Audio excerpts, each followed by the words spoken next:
Mirklis. Mirklis pie mirkļa ir ceļš, kurā cilvēks atrod vai pazaudē sevi. Ceļš, kurš ved pie sevis, no sevis pie pasaules, kurā ārējā pasaule atspoguļo katru iekšējo pasauli. Ik mirklis kā vienīgais, neatkārtojamais, šeit un tagad, jo cita nebūs, veido patieso dzīvi. Tikai spējot izbaudīt mirkli, cilvēks pa īstam dzīvo, ir redzīgs, vērīgs un pa īstam pamodies. Cik ļoti daudz nodzīvo visu savu dzīvi, tā īsti nemaz nespējot pamosties, sajust dzīves garšu, dzenoties pēc kaut kā iluzoru nākotnē, ko sasniedzot varbūt saņem baudu, bet ne laimi, kas atrodam tikai katra cilvēka iekšējās sajūtās, spējā pieņemt un priecāties par to, kas viņam ir, par apkārt, pasauli un saskaņa attiecībā ar līdzcilvēkiem. Mirklis. Nav pagātnes, nav nākotnes, ir tikai tagadne. Šis mirklis, šis brīdis. Mirklis, kas veido pagātni un bruģē ceļu nākotnē. Mirklis, kas ir vienīgā iespēja redzēt realitāti. Vispārējais ir ilūzija.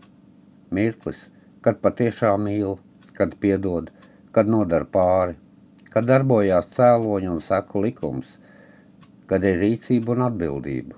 Vispārējais ir viena doma prāta auglis. Mirklis, kad pasauli var ieraudzīt patiesi skaistu, tās visjaukākajās krāsās, vai to palaist garām un tad gausties, kad dzīve ir slikta. Mirklis, kad cilvēks var piepildīt sevi ar visdažādākajām krāsām, vai paliekot pelēkam to palaist garām. Mirklis, kurā mīlot tauriņu dejo vēderā, kurā pa īstam var sajust otru cilvēku, apskaujot dzirdēt viņa sirdspuksts, ieraudzīt ziedošus ziedus, sajust smaržu, vēja elpu, lietas lāsas pieskārienu. Mirklis, kurā vairāk nekad nebūs, kurš ir mūžības vērts, ja to cilvēks izdzīvo, nevis nodzīvo, kurā ir visa dzīve.